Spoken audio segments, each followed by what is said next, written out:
지금 러시아의 심장부에서 전 세계가 경악할 만한 기이한 광경이 목격되고 있습니다. 영토 대국 러시아가 자신들을 제재하는 한국을 향해 제발 우리 기름 좀 사달라며 파격적인 조건을 먼저 제안하고 나선 겁니다. 대체 왜일까요? 러시아의 자부심이라던 북극해 가스전이 지금 거대한 쇳덩어리 무덤으로 변할 위기에 처했기 때문입니다.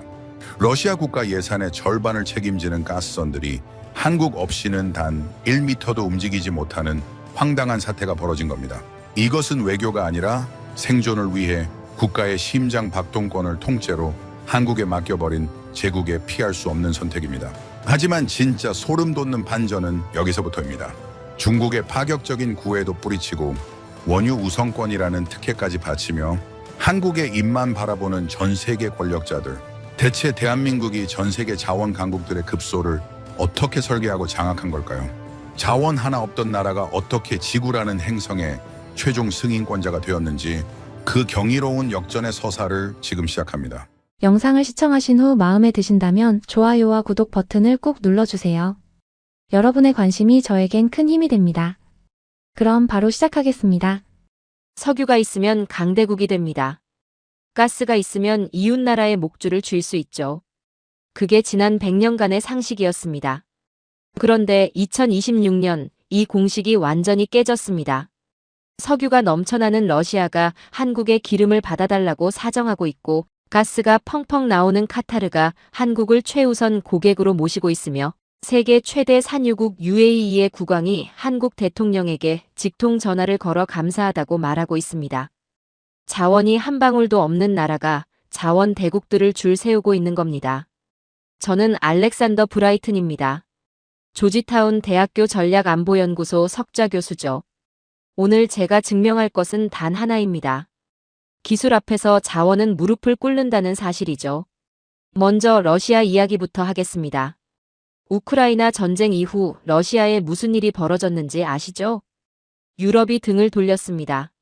노르트스트림 가스관은 폭파됐고 유럽행 원유 수출은 절반 이상 증발했습니다. 러시아 에너지 수출의 50%가 하루아침에 사라진 겁니다. 그러면 남은 카드는 뭐였을까요? 중국이었죠. 러시아는 중국에 매달렸습니다. 그런데 중국이 어떤 나라입니까? 약점을 보이는 순간 가차없이 파고드는 나라죠.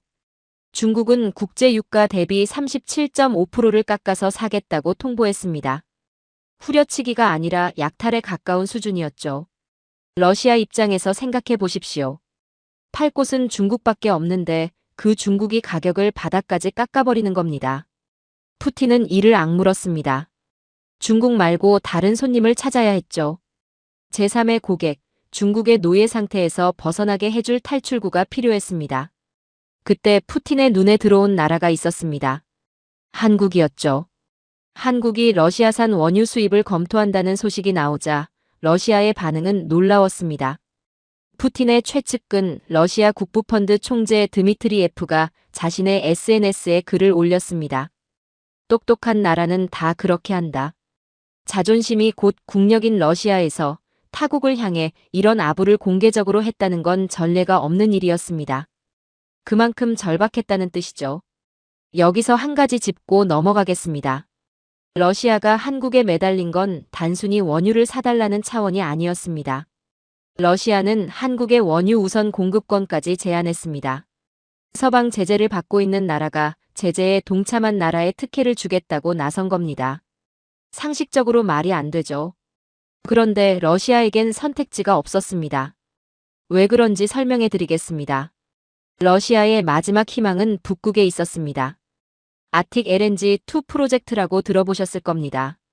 러시아 야말 반도에 건설 중인 초대형 가스 프로젝트죠. 연간 2,100만 톤의 LNG를 생산해서 전 세계에 팔겠다는 계획이었습니다. 이게 성공하면 러시아는 중국의 후려치기에서 벗어날 수 있었죠. 그런데 문제가 있었습니다. 북극해입니다. 영하 50도 이하로 떨어지는 극한의 바다, 두께 2m가 넘는 얼음이 뒤덮인 항로를 뚫고 가스를 실어 나르려면 특수한 배가 필요합니다. 쇠빙 LNG 운반선이죠. 얼음을 깨면서 동시에 영하 163도의 초저온 가스를 안전하게 운반할 수 있는 배 말입니다. 이 기술을 가진 나라는 지구상에 단 하나뿐입니다. 한국이죠. 러시아도 처음엔 자존심을 세웠습니다. 우리가 직접 만들겠다고 호언장담했죠. 한국 삼성중공업이 서방 제재에 따라 프로젝트에서 철수하자 러시아는 자국 지배지다 조선소에서 독자 건조에 나섰습니다. 결과가 어떻게 됐을까요? 처참했습니다. 삼성중공업이 빠져나가는 순간 공정은 올스톱됐고 러시아가 어떻게든 완성했다며 공개한 선박의 속을 뜯어보니 한국이 철수 전에 남기고 간 선체 블록과 핵심 부품으로 겨우 껍데기를 이어 붙인 수준이었습니다. 배라고 부르기도 민망한 물건이었죠. 여러분, 이게 무슨 의미인지 아시겠습니까? 배가 없으면 가스는 쓰레기입니다. 아무리 땅속에 가스가 묻혀 있어도 그걸 실어 나를 배가 없으면 한 푼도 못 법니다. 러시아의 국가 수입 절반이 에너지 수출에서 나오는데 그 에너지를 세계 시장에 내보낼 수단 자체가 한국 손에 달려있는 겁니다. 한국 조선소가 고개를 끄덕이지 않으면 러시아의 북극 가스전은 거대한 무덤이 됩니다. 수십조 원을 쏟아부은 프로젝트가 북극 바다 아래 수장되는 거죠. 푸틴이 한국에 아부한 이유가 이겁니다. 자애로워서가 아닙니다. 한국이 조선소의 문을 닫는 순간 러시아라는 국가의 심장 박동이 멈춘다는 걸 푸틴이 누구보다 잘 알고 있기 때문이죠. 그런데 러시아의 한국 의존은 여기서 끝이 아닙니다. 더 깊은 곳까지 뿌리가 뻗어 있죠. 전쟁으로 초토화된 러시아의 인프라를 생각해 보십시오. 독일의 정밀 기계가 빠져나갔습니다. 미국의 IT 시스템이 사라졌죠. 그 자리는 텅 비어 있었습니다. 중국산 장비를 가져다 써봤지만 고장률이 높고 신뢰도가 바닥이었습니다. 러시아 관료들은 결국 물밑에서 한국을 찾았습니다. 한국의 스마트 팩토리 시스템, 한국의 건설 중장비, 한국의 IT 제어 장비를 몰래 도입하기 시작한 겁니다. 러시아 극동 지역의 공장과 건설 현장은 이미 한국의 부품과 소프트웨어 없이는 돌아가지 않는 상태가 됐죠. 자발적인 기술 종속입니다. 한국이 강요한 것도 아닙니다. 러시아가 스스로 선택한 겁니다. 독일과 미국이 빠진 자리를 채울 수 있는 유일한 대안이 한국이었으니까요. 그리고 한 가지 더 있습니다. 식량 문제죠. 영하 40도의 시베리아 벌판에서 러시아 국민들은 신선한 채소를 구경하기도 어렵습니다. 겨울이 6개월 넘게 이어지는 환경에서 농업이라는 건 사실상 불가능하죠. 가스권을 쥐고 있어도 국민들이 먹을 채소가 없으면 민심은 돌아섭니다. 푸틴이 가장 두려워하는 건 외부의 적이 아니라 내부의 불만이거든요. 그런데 한국이 해냈습니다. 사막에서도 동토에서도 채소를 키워내는 스마트팜 기술을 완성한 겁니다. 온도, 습도, 영양분을 인공지능이 실시간으로 제어하는 시스템이죠. 이 소식에 러시아 농업부가 움직였습니다. 러시아가 한국에 뭘 제안했는지 아십니까? 에너지 채굴권입니다. 시베리아 지하에 묻힌 천연가스와 석유의 채굴권을 내밀면서 한국 스마트팜 단지를 자기네 땅에 지어달라고 간청한 겁니다. 기름을 줄 테니 상추를 달라. 이게 2026년 러시아의 현실입니다. 세계 최대의 자원 대국이 채소 몇 포기를 위해 에너지 채굴권을 내놓고 있는 거죠. 그리고 연해주 이야기도 빼놓을 수 없습니다. 러시아 극동 지역 블라디보스토크 인근에서 벌어지고 있는 일이죠. 러시아는 이 지역에 한국 기업 전용 경제특구를 만들려 하고 있습니다. 중국 자본이 연해주를 잠식하는 걸 막기 위해서죠. 중국을 견제할 카드로 한국을 끌어들이는 겁니다. 우주기술도 마찬가지입니다. 나로호 시절을 기억하십니까? 한국이 첫 우주 발사체를 쏘기 위해 러시아의 로켓 엔진 기술을 빌려야 했던 시절이죠. 그때 러시아는 기술 이전을 철저히 거부했습니다. 그런데 지금은 상황이 완전히 뒤집혔습니다. 러시아가 자신들의 로켓 엔진 기술을 줄 테니 한국의 정밀 제어 반도체를 달라고 제안하고 있는 겁니다. 외신들의 반응은 어땠을까요? 일본 요미우리 신문은 한국이 방산과 조선 기술을 무기로 러시아의 목줄을 쥐고 흔드는 에너지 심판관이 되었다며 공포 섞인 분석을 내놓았습니다. 영국 이코노미스트는 이 상황을 단 두 단어로 정리했죠. 차가운 항복. 자원이 기술 앞에 무릎 꿇은 인류 역사상 가장 기이한 사건이라고 기록한 겁니다. 착각하지 마십시오. 푸틴이 한국을 찬양하는 건 그가 자애로워서가 아닙니다. 한국이 조선소의 문을 닫는 순간 러시아라는 국가의 심장 박동이 멈춘다는 것을 그가 누구보다 잘 알기 때문이죠. 그런데 여러분, 러시아 이야기를 하면서 한 가지 빠뜨린 게 있습니다. 러시아가 한국에 무릎을 꿇은 건 조선 기술과 에너지 때문이었죠. 하지만 중동에서 벌어진 일은 차원이 다릅니다. 목숨이 걸린 문제였으니까요. 2026년 2월 28일, 이란이 움직였습니다.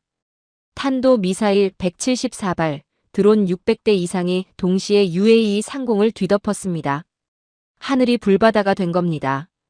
UAE는 당연히 미국의 손을 내밀었죠. 미제 패트리언 미사일이 요격에 나섰습니다. 이스라엘의 에로우 시스템도 가동됐죠. 그런데 수가 안 맞았습니다. 174발의 탄도 미사일에 600대가 넘는 드론이 동시에 쏟아지는데 기존 방공망으로는 역부족이었습니다. 바로 그때 실전 배치를 막 끝낸 무기 하나가 불을 뿜었습니다. 한국의 천궁투였죠. 결과가 어땠을까요? 요격률 96%입니다. 적의 미사일을 종이 조각처럼 찢어버렸죠. 그것도 미국산 패트리엇 가격의 4분의 1에 불과한 무기가 말입니다. 전 세계 안보 전문가들이 경악했습니다. 가격은 4분의 1인데 성능은 세계 최고라니 이건 무기 시장의 상식을 완전히 뒤엎는 사건이었죠. 그런데 진짜 위기는 그 다음에 찾아왔습니다. 전쟁 5일째 UAE의 요격 미사일 재고가 바닥났습니다. 미사일이 떨어진 겁니다. 하늘을 지킬 방패가 사라진 거죠. UAE는 당연히 미국에 긴급 요청을 넣었습니다. 미국의 대답이 뭐였는지 아십니까? 기다려라. 의회 승인 절차가 필요하다는 겁니다. 나라가 불타고 있는데 서류를 처리하고 있으니 기다리라는 말이었죠. 절박해진 UAE 국왕이 전화기를 들었습니다. 한국이었습니다. 한국의 결단은 빨랐습니다. 다른 나라로 향하던 수출 물량까지 조정하는 과감한 결정을 내렸죠. 3월 8일 밤 대구 공항 활주로에 UAE 공군 수송기가 착륙했습니다. 미사일 30여 발이 하룻밤 사이에 사막으로 날아간 겁니다. 미국이 서류를 처리하고 있을 때 한국은 미사일을 보내고 있었습니다. 이 차이가 모든 걸 바꿔놨죠. UAE 왕실 고문 아둘라가 자신의 SNS에 글을 올렸습니다. 어려울 때 도와주는 친구가 진짜 친구다. 이 한마디가 전 세계 안보 시장에 핵폭탄급 파장을 일으켰습니다. 여기서 한 학생이 손을 들었습니다.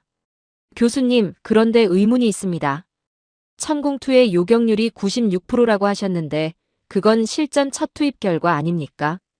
실전 경험이 없는 무기가 첫 전투에서 그런 수치를 기록한다는 게 현실적으로 가능한 건가요? 좋은 질문입니다. 솔직히 저도 처음에 그 수치를 보고 의심했습니다. 그런데 한국 방산의 특성을 이해하면 납득이 됩니다. 한국은 세계에서 유일하게 휴전선 너머에 실질적인 군사 위협이 상시 존재하는 나라죠. 북한의 미사일과 포병 위협에 대응하기 위해 수십 년간 요격 기술을 갈고 닦아온 겁니다. 이론이 아니라 생존을 위한 실전 수준의 훈련과 시뮬레이션을 거친 기술이죠. 패트리엇은 중동 사막에서 테스트됐지만 천궁2는 한반도의 극한 안보 환경에서 태어난 무기입니다. 태생부터 실전을 전제로 만들어진 거죠. 자, 다시 본론으로 돌아가겠습니다. UAE가 한국에 감동한 건 미사일 성능만이 아니었습니다. 위기의 순간에 누가 진짜 도와줬는가, 이 경험이 결정적이었죠. 그 결과가 어떻게 나타났는지 보십시오. 전 세계가 기름 한 방울을 구하려고 호르무즈 해협 앞에서 발을 동동 구르고 있을 때였습니다. 2026년 3월 18일 UAE가 전 세계를 향해 선포했습니다. 한국보다 먼저 원유를 공급받는 나라는 없을 것이다. 2,400만 배럴의 원유가 한국에 최우선 배정됐습니다. 그리고 언제든 기름을 뽑아 쓸 수 있는 원유 한 라인이 한국에만 개설됐죠. 다른 나라들은 기름을 달라고 줄을 서고 있는데 한국에는 전용 회선이 열린 겁니다. 왜 이렇게까지 했을까요? 단순한 감사의 표시가 아닙니다. 계산이 있었죠. UAE는 단순히 미사일 몇 발을 산 게 아닙니다. 자국의 국방 전체를 한국에 맡기기로 한 겁니다. 2026년 2월에 확정된 방산 협력 규모만 50조 원입니다. 여기에 원전과 인공지능 분야까지 합치면 92조 원에 달하죠. 무기 설계부터 교육, 30년 이상의 유지 보수까지 전부 한국이 통제합니다. 이게 무슨 의미인지 아시겠습니까? UAE의 하늘은 이제 한국의 소프트웨어 없이는 열리지 않는다는 뜻입니다. 방공 시스템의 레이더 코드부터 미사일의 유도 알고리즘까지 전부 한국의 기술 생태계 안에 들어가 있는 거죠. UAE는 자국의 심장을 한국의 통째로 이식한 겁니다. 자발적인 안보 종속이죠. 그런데 왜 이런 선택을 했을까요? 답은 간단합니다. 미국은 서류를 처리하느라 늦었고 한국은 미사일을 보내며 하늘을 지켜줬으니까요. 전쟁의 순간에 누가 진짜 곁에 있었는지 UAE는 뼈저리게 경험한 겁니다. 그리고 이건 UAE만의 이야기가 아닙니다. 사우디도 움직였습니다. 사우디와 UAE가 한국의 차세대 호위함 기술을 확보하기 위해 자국 항구를 한국 해군의 전진기지로 내어주겠다는 비밀 협상을 진행했다는 정보가 있죠. 중동의 바다까지 한국이 설계하기 시작한 겁니다. 바라카 원전도 빼놓을 수 없습니다. UAE가 한국에 맡긴 바라카 원전은 이란의 위협 앞에서 가장 보호받아야 할 핵심 시설이죠. 이 원전을 지키는 방공망의 중심에 천공투가 있습니다. 원전을 짓는 것도 한국, 그 원전을 지키는 것도 한국인 겁니다. UAE의 에너지 안보와 군사 안보가 동시에 한국의 손 안에 들어온 거죠. 외신들의 반응을 보겠습니다. 일본 요미우리 신문은 한국의 미사일 방어 시스템이 에너지 안보로 직결된 교과서적 사례라며 부러움 섞인 탄식을 내뱉었습니다.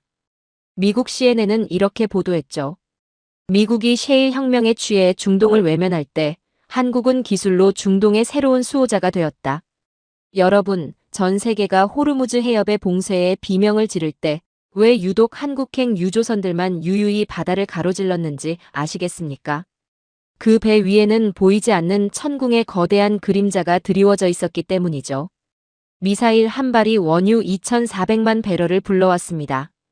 기술이 자원을 이기는 두 번째 증거죠. 러시아가 한국에 무릎을 꿇었고 중동의 왕실이 한국의 미사일에 국가의 운명을 걸었습니다. 그런데 유럽에서 벌어진 일은 이것보다 더 충격적이죠. 전차의 종가라 불리던 나라가 망신을 당했으니까요. 독일 이야기입니다. 러시아 우크라이나 전쟁 이후 동유럽의 공포가 어느 정도였는지 아십니까? 폴란드를 보십시오. 러시아와 국경을 맞대고 있는 나라죠. 우크라이나가 뚫리면 다음은 자기들이라는 걸 폴란드는 뼈저리게 알고 있었습니다. 당장 내일이라도 러시아 전차가 국경을 넘어올 수 있다는 공포 속에서 살고 있었죠. 폴란드는 급했습니다. 전차가 필요했죠. 당연히 첫 번째로 찾아간 곳은 독일이었습니다. 레오파드 전차 들어보셨죠? 세계 전차 역사에서 독일은 종가라 불리는 나라입니다. 폴란드는 독일에 전차를 달라고 요청했습니다. 독일의 대답이 뭐였는지 아십니까? 공장 가동에 시간이 걸린다. 우선순위가 있다. 수년 뒤에나 납품이 가능하다. 러시아 전차가 내일 국경을 넘을 수도 있는 상황에서 수년을 기다리라는 겁니다. 폴란드 입장에서는 사형 선고나 다름없었죠. 분노한 폴란드가 지구 반대편을 바라봤습니다. 한국이었죠. 한국의 대응은 독일과 정반대였습니다. 계약 체결 후 단 4개월 만에 K2 전차초도 물량이 폴란드 항구에 하역됐습니다. 4개월이요. 독일이 수년을 말할 때 한국은 4개월 만에 전차를 배에 실어보낸 겁니다. 독일 언론이 뭐라고 했는지 아십니까? 유럽 방산의 자존심이 한국에 의해 박살났다. 자기네 언론이 그렇게 쓴 겁니다. 그런데 폴란드가 한국에서 산 건 전차 몇 대가 아니었습니다. 규모를 보십시오. K2 전차 1000대, K9 자주포 672문, FA50 경공격기 48대, 계약 금액만 수십조 원에 달합니다. 폴란드는 국가 예산의 상당 부분을 한국에 선입금하면서까지 이 계약을 밀어붙였습니다. 무기 몇 대를 산 게 아니라 국가의 생존 자체를 한국에 건 거죠. 이게 무슨 의미인지 생각해 보십시오. 폴란드 육군의 표준이 완전히 바뀐 겁니다. 독일식 레오파드가 아니라 한국식 표준으로요. 전차도 한국, 자주포도 한국, 전투기도 한국. 한국이 부품 공급을 끊으면 폴란드는 국경을 지킬 수 없는 상태가 된 거죠. 폴란드만이 아닙니다. 루마니아도 움직였습니다. 폴란드가 한국 무기를 도입하고 러시아 앞에서 당당해지는 걸 지켜본 루마니아가 결단을 내렸죠. 수년간 공을 들여온 독일과 서유럽 무기 도입 계획을 전면 수정했습니다. 그리고 한국의 K9 자주포를 선택했죠. 약 1조 원대의 계약이 체결됐고 루마니아는 한국에 파격적인 조건을 제시했습니다. 자국 내 현지 생산시설과 유지보수센터 부지를 한국 기업에 내어준 겁니다. 흑해의 안보 주권 절반을 한국에 넘겨준 셈이죠. 여기서 한 학생이 손을 들었습니다. 교수님, 한 가지 이해가 안 되는 부분이 있습니다. 한국 무기의 납기가 빠르고 가격이 저렴하다는 건 알겠습니다. 그런데 나토 회원국들이 비나토 국가의 무기 체계로 전환하면 나토 표준과의 호환성 문제가 생기지 않나요? 오히려 안보 리스크가 커지는 거 아닌가요? 날카로운 지적입니다. 그런데 현실은 정반대였죠. 한국은 처음부터 나토 표준에 맞춰서 무기를 설계합니다. K2 전차의 120mm 활강포는 나토 표준 탄약을 그대로 쏠 수 있고 K9 자주포 역시 나토 규격 155mm 포탄을 사용하죠. 통신 체계와 데이터 링크도 나토 호환이 가능하게 설계돼 있습니다. 오히려 독일의 레오파드가 납품 지연으로 공백을 만드는 게 안보 리스크였지. 한국 무기가 나토 체계에 들어오는 건 리스크가 아니라 보강이었던 겁니다. 폴란드와 루마니아가 멍청해서 한국을 선택한 게 아닙니다. 철저하게 계산한 결과죠. 자, 여기서 핵심을 짚겠습니다. 동유럽 국가들이 한국 무기를 사는 이유가 단순히 가격과 납기 때문만은 아닙니다. 더 무서운 게 있죠. 기술 이전입니다. 폴란드와 루마니아는 한국의 자국 내 공장을 통째로 내줬습니다. 한화에어로스페이스, 현대로템 같은 한국 방산 기업들이 유럽 한복판에 생산 기지를 세운 겁니다.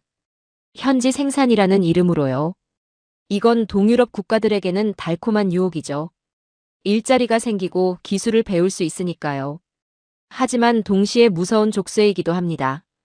유럽 한복판에 한국 무기 생산 기지가 박히는 순간 나토 전체의 군수 지원 시스템이 한국의 관리 아래 놓이게 되는 거죠. 부품 공급, 소프트웨어 업데이트, 정비 매뉴얼, 전부 한국을 거쳐야 합니다. 유럽의 방패가 한국의 허락 없이는 작동하지 않는 구조가 만들어진 겁니다. 그리고 하늘 이야기를 안 할 수가 없죠. 동유럽의 노후된 미그 전투기들이 퇴역하고 그 자리를 한국의 FA-50이 채우고 있습니다. 폴란드에 납품된 FA-50은 역대 최단 기간에 인도됐죠. 여기서도 한국의 속도는 유럽을 압도했습니다. 그런데 FA-50은 시작에 불과합니다. 바로 며칠 전 한국에서 역사적인 일이 벌어졌습니다. KF-21 보람의 양산 1호기가 출고된 겁니다. 한국이 독자적으로 설계하고 만든 초음속 전투기죠.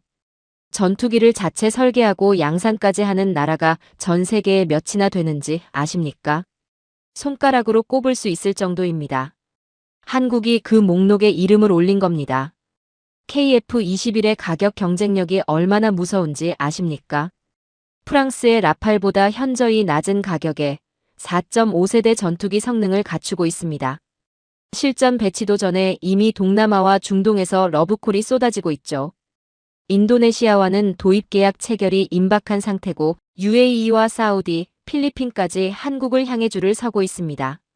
K9 자주포가 전 세계 표준이 된 것처럼 KF-21도 같은 길을 걸을 겁니다. 아니, 전투기니까 파급력은 비교가 안 되죠. 땅의 표준을 한국이 잡았고 이제는 하늘의 표준까지 한국이 장악하기 시작한 겁니다. 한국 정부의 금융 지원도 빼놓을 수 없습니다. 한국은 무기만 파는 게 아닙니다. 차관을 제공하죠. 동유럽 국가들이 당장 돈이 없어도 한국 무기를 도입할 수 있게 해주는 겁니다. 이 차관이 동유럽 국가들을 한국의 경제 생태계로 끌어들이는 강력한 끈이 되고 있죠. 외신들의 반응을 보겠습니다. 독일 슈피겔은 이렇게 썼습니다. 독일 방산이 잠자는 사이 한국이 유럽의 안보 시장을 집어삼켰다. 자기네 정부의 무능을 질타한 거죠. 미국 포린 폴리시는 더 직접적이었습니다. 한국은 더 이상 아시아의 강자가 아니다. 이제 유럽의 안보를 책임지는 민주주의의 변기창이 되었다. 민주주의의 변기창이라는 표현, 이게 얼마나 무거운 말인지 아시겠습니까? 과거 이 칭호는 미국에게 붙던 것이었죠. 그 이름이 이제 한국에 붙기 시작한 겁니다. 여러분, 나토의 심장부인 바르샤바에서 왜 독일어가 아닌 한국어 구령이 들리는지 아시겠습니까? 독일 전차에 먼지가 쌓여갈 때 한국의 철갑 부대는 이미 러시아의 코앞에서 총구를 겨누고 있었기 때문이죠. 그리고 이제 한국의 전투기까지 유럽의 하늘을 채우기 시작했습니다. 자원도 아니고 미사일도 아닌 전차와 자주포와 전투기로 유럽의 안보를 장악한 겁니다. 기술이 자원을 이기는 세 번째 증거죠. 그런데 여러분, 에너지와 안보만이 아닙니다. 자, 이제 에너지 이야기를 해야 할 차례입니다. 러시아는 조선 기술에, 중동은 미사일에, 유럽은 전차에 무릎을 꿇었죠. 그런데 에너지 전쟁에서 벌어진 일은 이 모든 것을 한 단계 위에서 관통합니다. 2026년 3월 중순, 이란이 카타르를 타격했습니다. 카타르의 핵심 LNG 생산 기지인 라스라판이 불길에 휩싸인 겁니다. 라스라판이 뭔지 아십니까? 전 세계 LNG 공급의 심장부죠. 이 시설 하나가 멈추면 지구 반대편 유럽의 난방이 꺼지고 중국의 공장이 멈추는 겁니다. 카타르 에너지는 즉각 전 세계 고객사들의 불가항력을 선언했습니다. 포스 마주르, 가스를 줄 수 없다는 통보죠. 중국이 패닉에 빠졌습니다. 벨기에, 이탈리아, 카타르 가스에 목을 매던 유럽 국가들이 비명을 질렀죠. 유럽의 천연가스 가격은 하룻밤 사이에 40% 폭등했습니다. 그런데 이상한 일이 벌어졌습니다. 전 세계가 난리인데 한 나라만 조용했습니다. 한국이었죠. 한국산업통상자원부가 발표를 했습니다. 당장의 수급 차질은 없다. 이 한마디에 전 세계 외신들이 귀를 의심했습니다. 카타르가 멈췄는데 수급 차질이 없다고요. 허풍이 아닌가 다들 그렇게 생각했죠. 허풍이 아니었습니다. 한국은 이미 5년 전부터 이 사태를 준비하고 있었으니까요. 한국의 에너지 전략가들은 중동이라는 화약고가 언제 터질지 모른다는 걸 알고 있었습니다. 호르무즈 해협이 막히면 끝이라는 걸 누구보다 잘 알고 있었죠. 그래서 한국은 조용히 판을 다시 짰습니다. 카타르 의존도를 20% 미만으로 낮췄습니다. 그리고 지구 반대편에서 새로운 길을 열었죠. 미국 텍사스의 셰일가스, 호주의 청정 LNG, 말레이시아와 인도네시아의 장기 계약까지. 한국은 중동이 아닌 태평양과 인도양에 자신들만의 에너지 방공망을 구축한 겁니다. 카타르가 멈춘 그 순간 미국과 호주에서 출발한 한국행 LNG 운반선들은 유유히 바다를 건너오고 있었습니다. 전 세계가 추위에 떨고 공장을 멈출 때 한국의 가스레인지는 평온하게 불꽃을 내뿜고 있었죠. 여기서 한 학생이 손을 들었습니다. 교수님, 한국의 에너지 다변화가 성공한 건 이해했습니다. 그런데 궁금한 게 있습니다. 카타르 입장에서 한국이 의존도를 낮추면 오히려 한국을 홀대할 이유가 생기는 거 아닌가요? 자기네 물건을 덜 사주는 고객인데 왜 영순위로 대접하는 건가요? 핵심을 찌르는 질문입니다. 보통의 비즈니스라면 그렇겠죠. 덜 사는 고객을 왜 우대하겠습니까? 그런데 카타르와 한국의 관계는 보통의 거래가 아닙니다. 카타르가 한국을 영순위로 모시는 이유는 세 가지입니다. 첫째, 배 때문입니다. 카타르는 지금 세계 최대의 LNG 증산 프로젝트를 진행하고 있습니다. 가스를 아무리 많이 캐도 실어나를 배가 없으면 한 푼도 못 법니다. 그 배를 만들 수 있는 곳이 어딘지 아십니까? 한국의 3대 조선소입니다. HD현대, 삼성중공업, 하나오션. 카타르는 이 세 곳에 100척이 넘는 LNG 운반선을 발주했습니다. 한국이 배를 안 만들어주면 카타르의 가스는 땅속에 묻힌 채 썩는 겁니다. 둘째, 복구 때문입니다. 이란의 공격으로 터진 라스라판 시설을 다시 지으려면 누가 필요합니까? 세계 최고 수준의 플랜트 건설 기술을 가진 한국의 대형 건설사들이죠. 설계부터 조달, 시공까지 한국이 아니면 복구 자체가 불가능합니다. 카타르는 가스 공급이라는 카드를 들고 한국의 빠른 협력을 끌어내야 하는 입장이었던 겁니다. 셋째, 대체 시장이 없기 때문입니다. 카타르 입장에서 한국이라는 큰 시장을 잃으면 대체할 곳이 마땅치 않습니다. 유럽은 홍해 사태로 항로가 막혀 운송비가 폭등한 상태고 중국은 러시아 때처럼 가격을 바닥까지 후려치며 카타르의 피를 말리고 있습니다. 한국은 제값을 주고 사는 양질의 고객입니다. 이 고객이 미국과 호주로 완전히 갈아타버리면 카타르는 큰 시장 하나를 영영 잃는 겁니다. 그래서 카타르는 불가항력을 선언하면서도 한국 정부에는 별도의 메시지를 보냈습니다. 복구되는 즉시 한국 물량부터 챙기겠다. 비공식 우선 복구 및 공급이라는 밀약이었죠. 다른 나라들이 가스를 달라고 줄을 서고 있을 때 카타르 국왕은 한국 대통령에게 먼저 전화를 걸어 사과 섞인 확약을 보낸 겁니다. 카타르가 한국에 가스를 먼저 주는 건 자비가 아닙니다. 한국 조선소가 문을 닫는 날 카타르의 모든 가스전은 거대한 묘지가 된다는 걸 그들이 알고 있기 때문이죠. 그리고 한일 관계에서도 역사적인 일이 벌어졌습니다. 일본도 에너지 위기에 직면했지만 한국만큼의 다변화 전략은 부족했죠. 2026년 3월 한일 양국은 전례 없는 합의를 체결했습니다. LNG 스와프. 한국이 여유 물량을 일본에 융통해주고 일본은 해상 안보와 물류에서 한국을 돕기로 한 겁니다. 과거 가스를 구하기 위해 서로 경쟁하던 두 나라가 이제는 한국의 주도로 물량을 빌려주고 빌려받는 에너지 혈맹이 된 겁니다. 동북아 에너지 주도권이 서울로 이동한 순간이죠. 외신들의 반응을 보겠습니다. 영국 파이낸셜 타임스는 한국을 이렇게 표현했습니다. 중동 전쟁이라는 거대한 파도 속에서 홀로 우뚝 솟은 에너지 요새. 일본 요미우리 신문은 한 발 더 나갔죠. 미사일 방어와 에너지 안보를 동시에 달성한 한국의 모델은 전 세계가 배워야 할 교과서라고 보도했습니다. 여러분, 전 세계가 카타르의 가스 밸브에 목숨을 걸고 있을 때 한국은 이미 지구 반대편에 자신들만의 거대한 가스관을 완성해 두었습니다. 이것은 운이 아닙니다. 상대를 완벽하게 읽고 판을 짠 자만이 할 수 있는 전략이죠. 기술이 자원을 이기는 네 번째 증거입니다. 여러분, 지금까지 러시아의 에너지, 중동의 안보, 유럽의 전차, 카타르의 가스 이야기를 했습니다. 전부 무서운 이야기들이었죠. 그런데 지금부터 할 이야기는 차원이 다릅니다. 석유보다 가스보다 미사일보다 더 무서운 무기가 있습니다. 반도체와 배터리입니다. 반도체가 뭐 그리 대단하냐고 생각하시는 분이 있을 겁니다.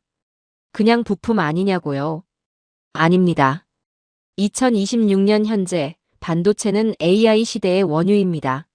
석유 없이 자동차가 못 달리듯 반도체 없이는 AI가 숨을 쉬지 못하죠. 2026년 AI 기술은 인간의 예상을 완전히 벗어나 폭발했습니다. 전 세계 데이터 센터가 비명을 질렀죠. AI 연산의 핵심인 GPU는 없어서 못 파는 지경이 됐습니다. 그런데 GPU만으로는 부족했습니다. GPU의 성능을 극대화하려면 데이터를 초고속으로 주고받는 특수한 반도체가 필요합니다. HBM 고대 역폭 메모리라고 하죠. 이 기술의 핵심을 쥐고 있는 곳이 어딘지 아십니까? SK하이닉스와 삼성전자입니다. 전부 한국 기업이죠. 특히 SK하이닉스는 엔비디아의 최신 AI 칩에 HBM을 독점 공급하고 있습니다. 엔비디아가 뭔지 아시죠? 전 세계 AI 반도체 시장의 절대 강자입니다. 그 엔비디아의 젠슨 황이 직접 한국을 찾아왔습니다. HBM 공급을 늘려달라고 간청하러 온 겁니다. 이게 무슨 상황인지 이해가 되십니까? 세계 최고의 반도체 기업 CEO가 한국에 와서 부품을 더 달라고 사정하는 겁니다. 한국이 HBM 공급을 줄이는 순간 엔비디아의 AI 칩 생산이 멈추고 전 세계 AI 산업이 올스톱되는 거죠. 배터리도 마찬가지입니다. 전 세계 자동차 시장이 전기차로 완전히 재편되고 있는데 전기차의 심장이 뭔지 아십니까? 배터리입니다. 이 배터리 공급망을 누가 쥐고 있느냐? 중국과 한국이죠. 그런데 미국 정부가 중국산 배터리를 배제하는 정책을 밀어붙였습니다. 인플레이션 감축법, IRA라고 들어보셨을 겁니다. 이게 미국 자동차 제조사들에게는 재앙이 됐죠. 중국산을 쓸 수 없으니 남은 선택지가 뭐겠습니까? 한국입니다. 포드, GM, 테슬라. 미국의 대표 자동차 기업들이 전부 한국 배터리 3사에 매달렸습니다. LG 에너지 솔루션, 삼성 SDI, SK온. 이 세 회사가 없으면 미국의 전기차 산업은 멈춥니다. 한국 배터리 기업들이 뭘 했는지 아십니까? 미국 현지에 공장을 지어주는 대가로 미국 정부한테 수조 원의 보조금을 받아냈습니다. 자동차 제조사들한테는 갑의 지위를 보장받았죠. 미국이 한국 배터리 기업들에 돈을 주면서 제발 공장을 지어달라고 부탁한 겁니다. 여기서 한 학생이 손을 들었습니다. 교수님, 반도체와 배터리에서 한국이 강하다는 건 알겠습니다. 그런데 중국이 맹렬하게 추격하고 있지 않습니까? 중국이 반도체 자급자족에 성공하면 한국의 우위가 사라지는 거 아닌가요? 좋은 질문이고 많은 사람들이 같은 걱정을 합니다. 그런데 현실을 보십시오. 반도체는 단순히 돈을 쏟아붓는다고 만들 수 있는 물건이 아닙니다. HBM 같은 최첨단 메모리를 만들려면 수십 년간 축적된 초정밀 기술이 필요하죠. 한국은 HBM3와 3나노 이하 초미세 공정에서 이미 중국과는 넘을 수 없는 격차를 벌려놨습니다. 중국이 지금 한국을 따라잡으려면 최소 10년 이상이 걸린다는 게 업계의 공통된 분석이죠. 그리고 더 중요한 게 있습니다. 한국의 반도체 기술은 단순한 산업 자산이 아닙니다. 안보 자산이기도 하죠. 중국이 한국을 공격하거나 반도체 공급망을 교란하면 어떻게 될까요? 중국 자신의 IT 산업과 AI 산업도 함께 무너집니다. 중국의 스마트폰, 서버, 데이터 센터 전부 한국산 메모리 반도체가 들어가 있으니까요. 한국의 반도체 기술은 그 자체로 중국과 북한의 위협을 막아내는 거대한 방패인 겁니다. 그리고 에너지 효율 이야기도 빼놓을 수 없죠. AI 시대의 진짜 위기가 뭔지 아십니까?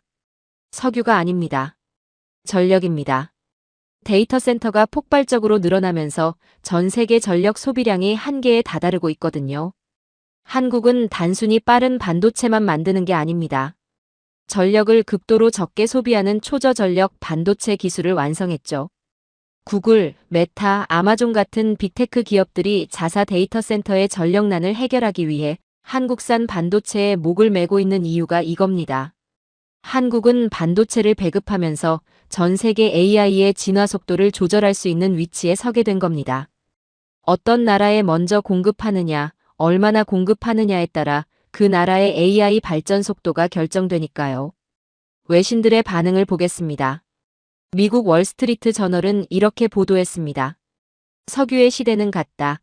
이제 세계는 한국의 실리콘에 지배당하는 시대에 진입했다. 영국 이코노미스트는 더 직접적이었죠. 한국은 전 세계 AI의 뇌와 심장을 모두 쥐고 있다. 기술이 곧 신분이 되는 새로운 국제 질서의 정점이다. 여러분, 전 세계가 호르무즈 해협의 봉쇄에 비명을 질렀지만 진짜 공포는 아직 시작되지 않았습니다. 한국이 반도체와 배터리 공급망의 밸브를 잠그는 순간 전 세계의 AI는 멈추고 전기차는 고철로 변하며 디지털 문명 자체가 암흑에 빠집니다. 그걸 그들이 알고 있기 때문에 한국에 줄을 서는 거죠.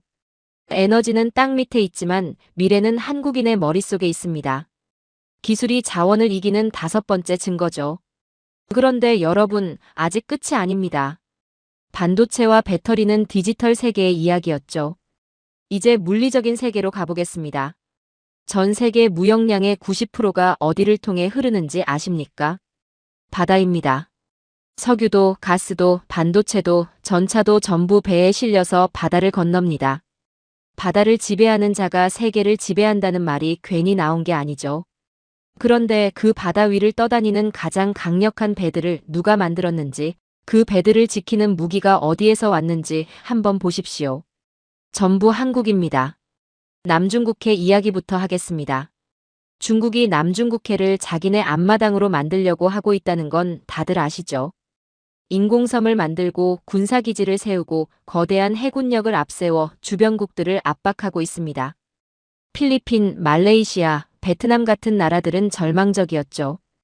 미국은 태평양 건너편에 있고 중국의 압박은 코앞이니까요. 자국 해군력으로는 중국을 상대할 엄두도 내지 못하는 상황이었습니다.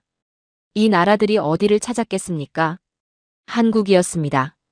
필리핀은 한국의 호위함과 초계함을 주력함으로 채택했습니다. 말레이시아는 한국의 FA-50 경공격기로 하늘을 채웠죠. 그런데 단순히 무기를 산 게 아닙니다. 여기가 핵심인데요. 이 나라들은 한국 해군의 작전 교리와 전술 시스템을 통째로 이식했습니다. 레이더 운용 방식부터 함대 간 통신 프로토콜, 대잠수함 작전 매뉴얼까지 전부 한국식으로 바꾼 겁니다. 이게 무슨 의미인지 아시겠습니까? 남중국해에서 중국 함대를 감시하고 견제하는 최전선의 눈과 창이 전부 한국제라는 겁니다. 한국이 부품 공급과 데이터 링크 업데이트를 멈추는 순간 이 나라들의 해상 주권은 즉시 증발하죠. 함정은 떠 있어도 눈이 먼 깡통이 되는 겁니다.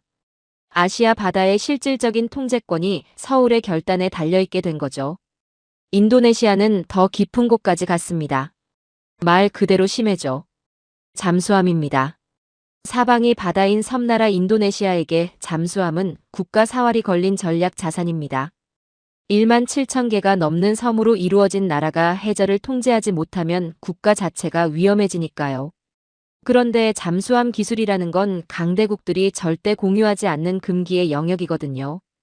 미국도 안 줍니다. 일본도 안 주죠. 러시아도 핵심 기술은 절대 넘기지 않습니다. 잠수함은 해저에서 적국의 심장부를 타격할 수 있는 전략 무기니까 그 기술을 남에게 준다는 건 자기 약점을 공개하는 것과 다름없죠. 한국이 해냈습니다. 세계에서 유일하게 잠수함 건조 기술을 인도네시아와 공유하며 그들의 해군력을 재설계한 겁니다.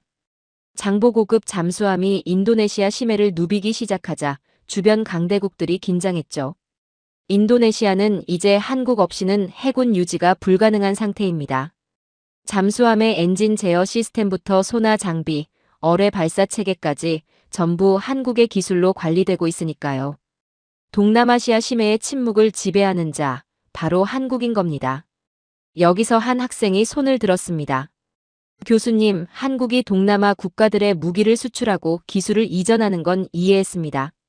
그런데 이게 미국의 인도 태평양 전략과 충돌하지 않나요? 미국이 이 지역의 안보 주도권을 한국에 넘겨주는 걸 가만히 지켜보겠습니까? 아주 중요한 질문입니다. 그런데 현실은 미국이 이걸 막을 수 없는 구조가 됐다는 겁니다. 미국은 자국 조선소가 무너져서 군함을 제때 만들지 못하고 있습니다. 미국 해군연구소가 뭐라고 했는지 아십니까? 미국 해군력의 공백을 메우는 것은 한국의 조선소들이다. 미국 스스로가 인정한 겁니다. 전 세계 해상 안보의 외주화가 한국을 중심으로 일어나고 있다고요. 미국은 한국을 견제하는 게 아니라 오히려 한국의 조선 능력에 의존하고 있는 상황이죠. 미국 해군이 필요한 군함조차 한국에 맡겨야 하는 판에 동남아 수출을 막을 여유가 어디 있겠습니까? 자, 이제 군함 이야기를 넘어서 더 무서운 걸 보여드리겠습니다. 바다 위의 공장입니다. 해상 가스전을 발견해도 파이프라인을 깔 돈과 시간이 없는 나라들이 있습니다. 아프리카, 중남미의 자원국들이죠. 바다 밑에 천연가스가 묻혀 있다는 건 알지만 그걸 꺼내서 팔 방법이 없으니 그림의 떡인 겁니다. 육지까지 파이프라인을 까는 데만 수년이 걸리고 비용은 천문학적이니까요. 한국이 해결했습니다. FLNG라는 괴물을 만들어냈죠. 부유식 액화천연가스 생산 설비입니다. 바다 위에 떠 있으면서 가스를 채굴하고 영하 163도로 액화하고 저장하고 운반선의 하역까지 한 번에 처리하는 떠다니는 공장이죠.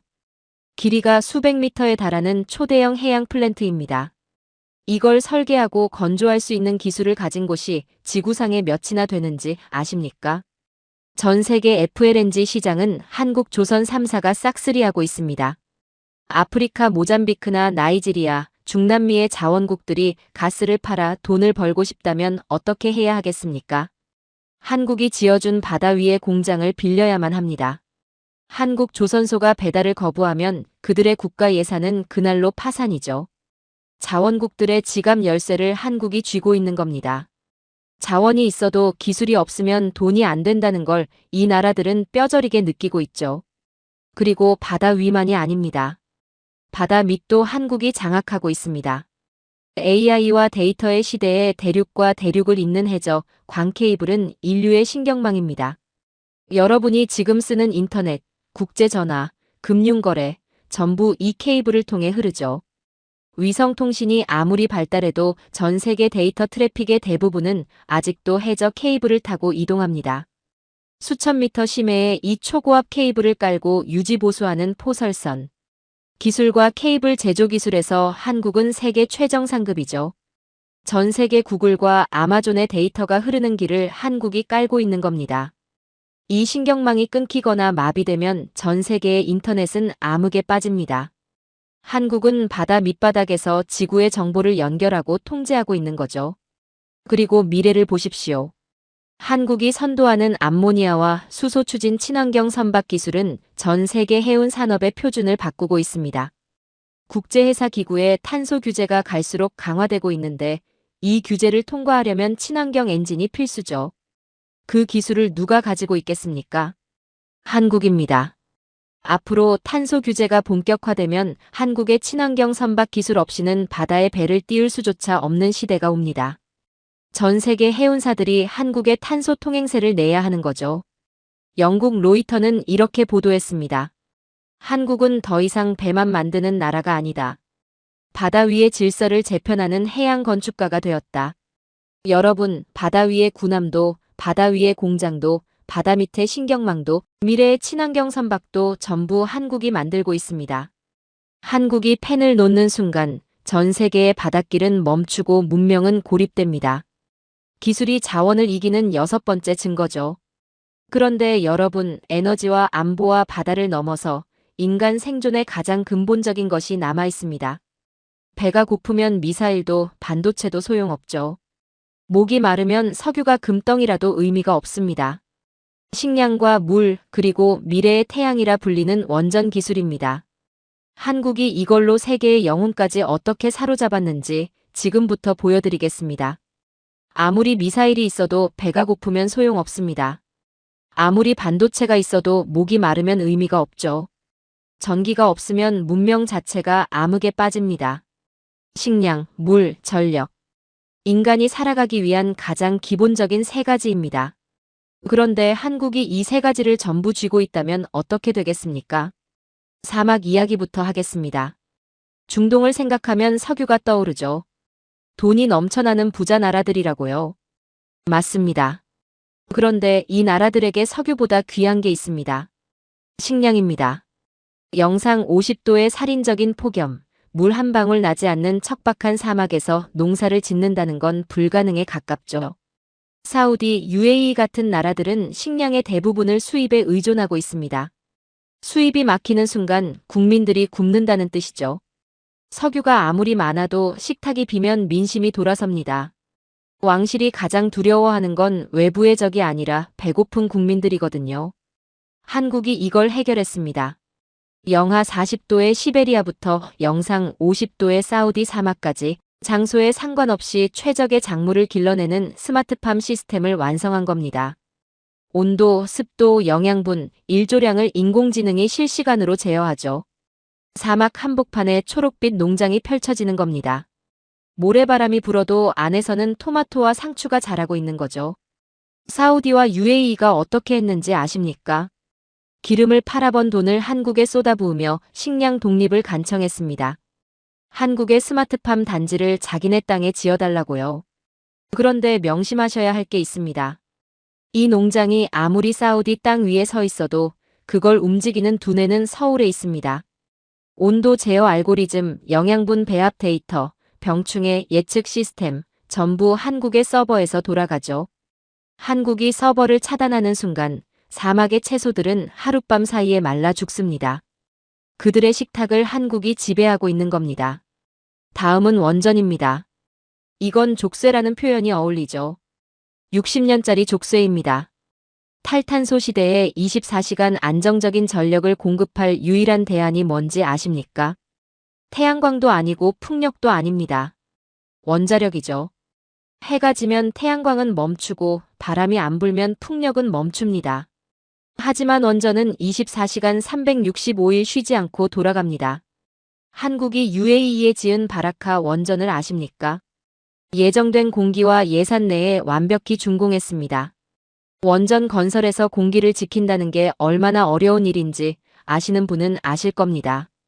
프랑스가 핀란드에 짓고 있는 원전은 공기가 16년이나 지연됐습니다. 예산은 원래의 3배가 넘게 불어났죠. 그런데 한국은 약속한 날짜에 약속한 비용으로 완성했습니다. 세계가 경악한 이유가 이겁니다. 그리고 체코에서 벌어진 일은 더 충격적이었죠. 원전 종주국 프랑스를 꺾고 26조 원 규모의 수주를 따낸 겁니다. 프랑스가 원전 기술에서 밀렸다는 건 축구의 나라 브라질이 월드컵에서 한국에 진 것과 비슷한 충격이었죠. 프랑스 르몽드가 뭐라고 했는지 아십니까? 원전 종주국의 자존심이 한국의 완벽한 공기 준공 능력 앞에 무너졌다. 이제 유럽은 한국의 원전 없이는 탄소 중립을 달성할 수 없다. 여기서 핵심을 짚겠습니다. 원전은 한 번 지으면 최소 60년을 가동합니다. 60년이요. 이게 무슨 의미인지 아시겠습니까? 체코와 UAE는 향후 60년 동안 한국의 부품, 한국의 핵연료 관리, 한국의 운영 인력 없이는 국가 전력망의 상당 부분을 포기해야 합니다. 이것은 단순한 건설 계약이 아닙니다. 국가의 운명을 한국에 맡긴 60년의 기술 혈맹이죠. 여기서 한 학생이 손을 들었습니다. 교수님, 원전 수출이 대단한 건 알겠습니다. 그런데 한국이 원전을 수출하면서 핵 확산 위험은 없는 건가요?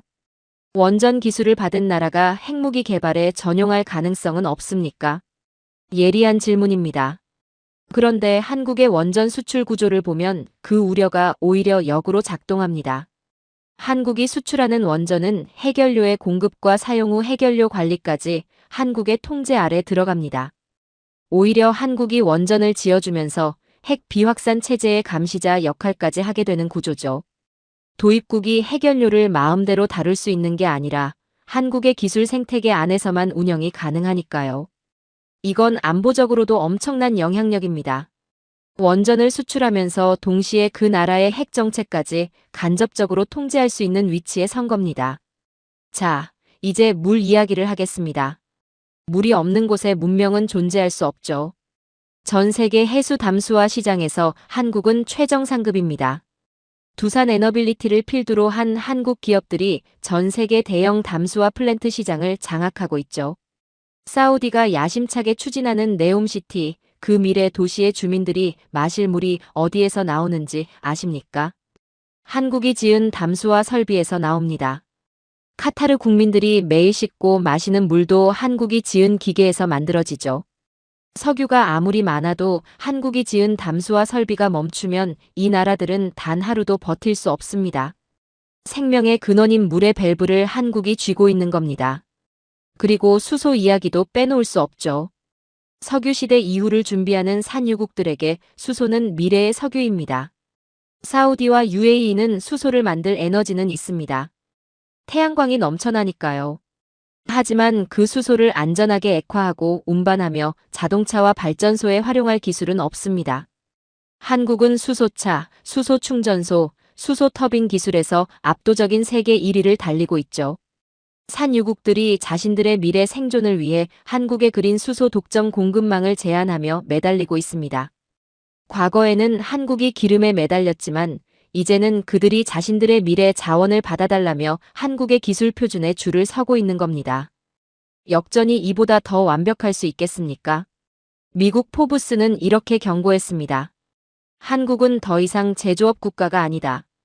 인류 생존에 필수적인 물, 식량, 에너지를 공급하는 라이프라인 플랫폼이 되었다. 여러분, 산유국들이 석유를 무기로 세계를 위협하던 시대는 끝났습니다. 한국이 스마트팜의 서버를 끄고 원전의 부품 공급을 멈추고 담수화 플랜트의 전원을 내리는 순간 그들은 석유 더미 위에서 굶주리고 목말라하며 암흑 속에 갇히게 됩니다. 이것이 기술이 자원을 완벽하게 지배한 21세기의 진실이죠. 7번째 증거입니다. 그런데 여러분, 이 모든 이야기에는 하나의 결론이 있습니다. 자원 빈국이라 무시당하던 나라가 어떻게 기술 제국이 되었는지 그 마지막 퍼즐을 맞춰보겠습니다. 러시아는 조선 기술에 무릎을 꿇었습니다. 푸틴의 최측근이 한국에 공개적으로 아부를 했죠. UAE는 한국의 미사일 한 발에 국가의 운명을 걸었고 원유 2,400만 배럴을 최우선으로 배정했습니다. 독일은 전차의 종가라는 자존심을 한국에 의해 박살당했고 폴란드는 수십조 원을 들고 한국에 줄을 섰죠. 카타르는 가스를 못 주겠다고 전 세계에 통보하면서도 한국에만은 사과 섞인 확약을 보냈습니다. 엔비디아의 CEO는 한국에 와서 반도체를 더 달라고 간청했고 미국 자동차 산업은 한국 배터리 없이는 멈추는 상태가 됐습니다. 전 세계 바다 위의 군함도 공장도 바다 밑의 신경망도 전부 한국이 만들었죠. 사막에서는 한국의 서버가 채소를 키우고 원전으로는 60년짜리 족쇄를 채웠으며 물 한 모금조차 한국이 지은 기계에서 나오고 있습니다. 이게 지금 전 세계에서 벌어지고 있는 현실입니다. 한 나라의 이야기가 맞습니까? 이게 진짜 자원이 한 방울도 없는 나라가 해낸 일이 맞느냐고요? 맞습니다. 여러분, 1970년대를 기억하십시오. 한국의 건설 노동자들이 중동의 뜨거운 모래바람 속에서 삽을 들고 있었습니다. 석유 한 방울을 얻기 위해 목숨을 걸었죠. 태양 아래서 쓰러지고 모래먼지를 마시며 가족에게 보낼 월급 봉투 하나를 위해 버텼습니다. 그게 불과 50년 전입니다. 50년이 흐른 2026년 상황이 완전히 뒤집혔습니다. 이제 산유국 국왕들이 한국의 삼성, 현대, SK 회장들을 자국 궁전으로 초청합니다. 제발 우리 땅에 공장을 지어달라. 우리 아이들에게 한국의 IT를 가르쳐달라. 과거엔 우리가 오일머니를 부러워했지만 이제는 그들이 한국의 기술에 종속되기를 자처하고 있는 겁니다. 이 역전이 어떻게 가능했는지 설명해 드리겠습니다. 한국이 한 것은 단순히 물건을 파는 게 아니었습니다. 시스템을 깐 겁니다. 무기를 팔고 원전을 짓고 스마트시티를 건설하고 스마트팜을 세우고 배를 만들어주는 모든 과정에서 한국의 기술 체계가 그 나라의 뼈대에 박혔습니다. 한번 생각해 보십시오. 한국의 시스템이 깔린 나라가 어떻게 되는지요? 한국의 부품, 한국의 소프트웨어, 한국의 보안 업데이트 없이는 단 하루도 유지될 수 없습니다. 방공 시스템의 레이더 코드도 한국이 쥐고 있고 원전의 해결료 관리도 한국이 하고 담수화 설비의 제어판도 한국이 관리하며 스마트팜의 알고리즘도 한국 서버에서 돌아갑니다. 이건 마치 윈도우가 전 세계 컴퓨터를 장악한 것과 같은 구조입니다. 마이크로소프트가 업데이트를 멈추면 전 세계 사무실이 마비되듯 한국이 기술 지원을 멈추면 수십 개 나라의 안보와 에너지와 식량 시스템이 동시에 멈추는 겁니다. 전 세계가 한국에 구독료를 내며 살아가는 거대한 경제권이 만들어진 거죠. 총 한 발 쏘지 않고 전 세계를 기술로 점령한 보이지 않는 제국의 완성입니다. 그리고 미래를 보십시오. 지구의 자원이 고갈될수록 시선은 두 곳으로 향합니다. 하늘과 바다 밑이죠. 한국은 심해 5,000m에서 광물을 캐 올리는 로봇 기술을 개발하고 있고 독자적인 로켓 기술로 우주자원 탐사에 나서고 있습니다. 나루호 시절에 러시아한테 기술을 빌려야 했던 나라가 이제는 러시아가 자기네 로켓 엔진 기술을 줄 테니 한국의 정밀 제어 반도체를 달라고 제안하는 상황이 된 겁니다. 하늘의 끝과 바다의 끝, 인류의 마지막 영토마저 한국의 기술 없이는 개척할 수 없게 된 거죠. 2026년이라는 해는 역사적 분기점이 될 겁니다. 미국은 반도체 때문에 한국을 찾았고 유럽은 안보 때문에 한국을 찾았으며 중동은 물과 식량 때문에 한국을 찾았습니다. 전 세계가 동시에 서울을 향해 달려온 겁니다. 뉴욕도 아니고 런던도 아니고 베이징도 아닌 서울로요. 미국 뉴욕타임스는 이렇게 보도했습니다. 자원 빈국 대한민국이 전 세계 자원 강국들을 통제하는 역설적 지배의 시대가 열렸다. 일본 니케이는 더 솔직했죠. 우리가 한국을 추격하던 시대는 끝났다. 이제 일본은 한국의 기술 생태계 안에서 어떻게 생존할지를 고민해야 한다. 여러분, 제가 오늘 이 강의에서 증명한 것은 단 하나입니다. 기술 앞에서 자원은 무릎을 꿇는다. 이것이 2026년의 진실이죠. 러시아의 석유도, 카타르의 가스도, 중동의 오일머니도 한국의 기술 앞에서는 협상 카드가 되지 못했습니다. 오히려 그들이 한국의 기술을 얻기 위해 자신들의 자원을 바치는 상황이 벌어졌죠. 100년 전 한국은 영토를 잃었습니다. 50년 전 한국은 자원을 구걸했습니다. 하지만 오늘 한국은 전 세계의 뇌와 심장을 쥐고 있습니다. 한국이 멈추면 러시아의 가스는 북극 바다에 수장됩니다. 한국이 멈추면 중동의 하늘은 뚫리고 식탁은 비게 됩니다. 한국이 멈추면 유럽의 국경은 무방비가 됩니다. 한국이 멈추면 전 세계의 AI는 정지하고 전기차는 고철이 됩니다. 한국이 멈추면 바닷길은 끊기고 문명은 고립됩니다. 한국이 곧 세계의 엔진입니다. 한국이 멈추면 문명도 멈춥니다. 이것이 제가 오늘 여러분에게 보여드린 팍스 코리아나의 서막입니다. 오늘의 사연은 여기까지입니다. 자원이 지배하던 낡은 시대의 종말이 대한민국에 의해 선언되었습니다. 50년 전 기름 한 방울을 구걸하던 나라는 이제 전 세계의 에너지와 안보를 좌우하는 기술 제국이 되었습니다. 강대국들이 스스로 한국의 표준에 목줄을 매게 된 이 소름 돋는 내막은 거대한 서사의 시작일 뿐입니다. 지구라는 행성의 운영체제를 재설계하고 있는 이 보이지 않는 제국의 행보는 결코 멈추지 않을 것입니다. 대한민국이 전 세계의 급소를 거머쥐고 흔드는 이 잔혹하고도 찬란한 역전극은 지금 이 순간에도 계속되고 있습니다. 긴 영상 시청해주셔서 감사합니다. 내일은 더 좋은 영상으로 찾아오겠습니다.